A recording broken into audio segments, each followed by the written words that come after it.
Morning everybody, welcome to Cooking with Mrs C. We're going to make some biscuits again today. These biscuits are called Hokey Pokey Biscuits, and if you're a lover of a hobnob like I am, these are for you because they're very similar to a hobnob. Now what I love about cooking is that most recipes are recipes that have been handed down through generations, and what first got me into cooking was sitting on the worktop watching my mum and using her recipe book that was all handwritten recipes that had been passed down from her mum and her grandma, etc. So these biscuits, they're called, as I've said, Hokey Pokey Biscuits, and I'm going to call them Auntie Betty's biscuits because my sister posted me this recipe from her friend, and it was her friend who got the recipe from Auntie Betty, and probably Auntie Betty got it from somebody else, and so it continued throughout history. And that's how we've got these basic recipes that we have today, through people writing them down and passing them on. So here's to Auntie Betty. Let's have her version of a lovely hobnob. Okay, so we're going to use the melting method, just like we did with the oat cookies, but these biscuits are a little bit more naughty because they've got a lot more sugar in them, okay? But once in a while, a nice treat is okay. So we've got in our pan 100 grams of butter or margarine, 100 grams of sugar, and 1 tablespoon, that's the big spoon, of golden syrup. Okay, and we're just going to gently melt that on the hob. We don't want it to bubble because that would be unsafe and it would burn and make the biscuits not taste very nice. But we're going to gently melt that using the wooden spoon, remember, so that the spoon doesn't conduct the heat and burn your hand. So make sure you've got a wooden one, and we're just going to melt that gently until it all mixes in together. Okay, so the mixture is on the hob. As you can see, the butter, the fat is melting, and as that melts and turns into a liquid, the sugar then starts to dissolve into the liquid. Okay, now you should be able to tell when the sugar's dissolved because you won't be able to feel it gritty in the pan. Alright, as soon as that has melted, still got a little bit of fat there. As soon as it's melted, we're going to turn it off the heat and we're just going to let it cool slightly. Now while I've been doing that, I've put the oven on at 190 degrees C to warm up, ready to cook the biscuits when we've made them. Okay, so I'm going to just turn that off the heat now, and we're just going to let that cool. Okay, so the butter and the sugar and the syrup have melted really nicely. They've cooled off a little bit, and so to that pan I have added 100 grams of self-raising flour and 125 grams of oats. Now you might have some of your oats left from the Bircher muesli, from the oat cookies, from the crumble. We have used a lot of oats over the time that we've been doing these videos, so hopefully you still might have some. If not, they're relatively cheap from the shop. Most shops have them, supermarkets have them. And to that mixture, we're going to add 1 teaspoon, that's the small spoon, of something called bicarbonate of soda. Now this is a raising agent. It's what we call a chemical raising agent, because when it goes into the mixture and it's heated, a chemical reaction happens. So again, lots of science in this recipe. The bicarbonate of soda releases carbon dioxide, and what that's going to help your biscuits with is to give it a nice, light, airy texture. It's going to make them not heavy. The oat cookies you might have found a little heavier, okay, because they didn't have a raising agent in them, but these Hokey Pokey cookies are going to have a lighter texture, so that's going to go in, and we're just going to mix it all together. Now it's really important that you use the correct spoon for the bicarbonate of soda, because otherwise it will just rise up, and then it will go poof and be flat, and it will taste like soap. So be careful, use your measuring spoons correctly, make sure you get the teaspoon. Okay, so I've mixed the dry ingredients into the saucepan, and you need to keep mixing until you can't see any dry flour or oats at all.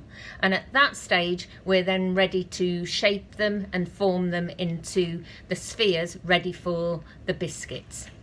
This mixture will make roughly 20 biscuits, so you might want to do a little bit of estimating in your saucepan by dividing the mixture in half and then in half again, so you've got quarters, okay, and then each quarter you want to be able to get 5 biscuits out of, so that would be 5, 10, 15, 20 biscuits that you could make out of this mixture, and we're going to roll them into little spheres.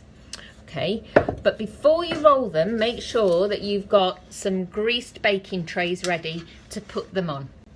Make sure that the mixture has cooled down enough. You don't want to burn your hands. So I'm going to take a spoon and I'm going to get one of my 20ths, if you like, out of the pan, and very quickly in my hands, just like we did with the other biscuits, we're going to roll them into your spheres and place them onto a baking tray, a greased baking tray. Now, 2 trays should be enough, because if you've got 20 spheres, that means you're going to have how many on each baking tray? Absolutely right, 10 on each, because 10 add 10 is 20. So I've put the spheres onto the baking tray and I've just flattened them out with my flat fingers, and I'm going to carefully, with oven gloves, put those into the oven. And the other tray that I've done here, I'm going to put them into the oven for 10 minutes. Okay, after 10 minutes, have a look at them. If they still look a little bit raw, pop them back in for an extra couple of minutes, up to 15 minutes. They should be done up to 15 minutes, okay? But depending how fast your oven works, all right, check them after 10 and we'll take it from there. The biscuits have been taken out of the oven. As you can see, they're lovely and golden brown, and you want to leave them now to cool, because when they cool they will harden up and go that biscuity texture. Okay, now it's really important as well, because you can probably see that when you put them on the baking tray that you leave plenty of space, because the mixture will spread out when it's in the oven. All right, so when they're cool, they're ready to eat, but we're going to be a little bit more what we call decadent today, and I'm going to make my Hokey Pokey biscuits chocolate Hokey Pokey biscuits. So I've got some milk chocolate. You can use dark chocolate, you could use white chocolate, and I'm going to carefully melt it in the microwave. I'm going to melt it on bursts of 10 seconds.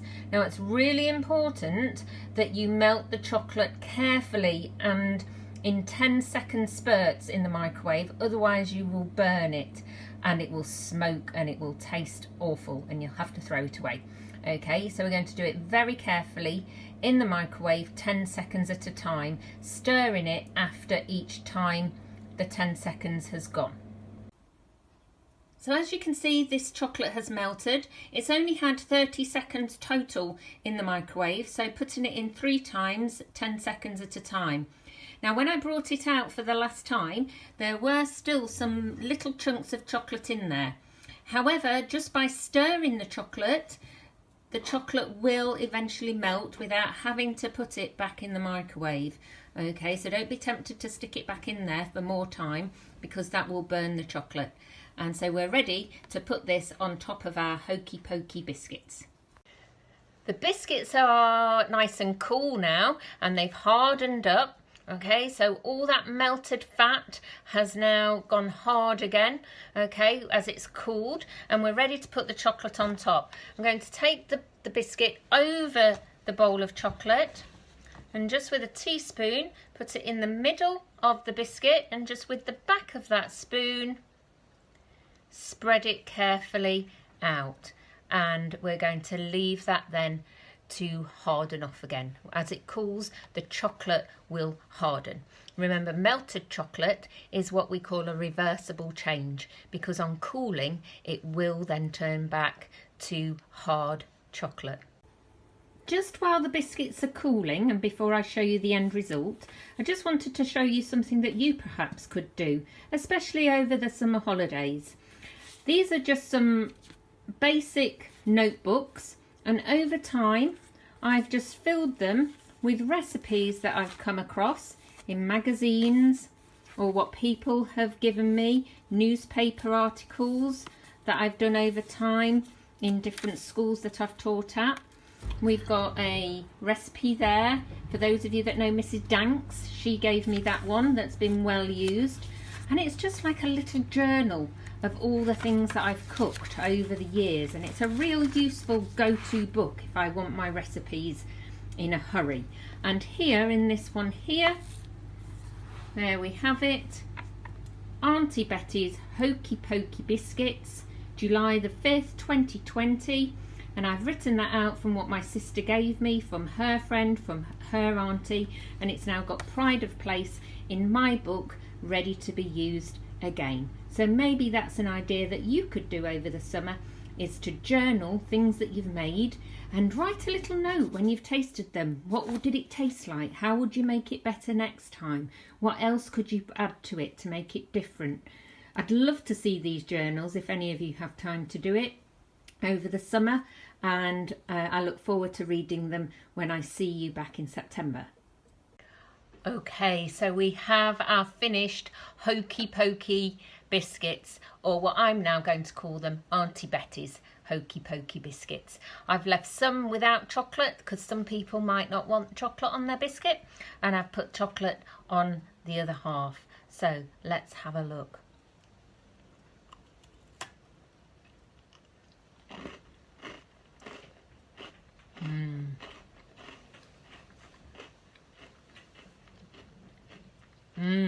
I have to say, very, very hobnobby like, absolutely delicious. So I'm very pleased that this recipe has been passed on to me. Maybe you can pass this recipe on to somebody else. Have a lovely summer, everybody.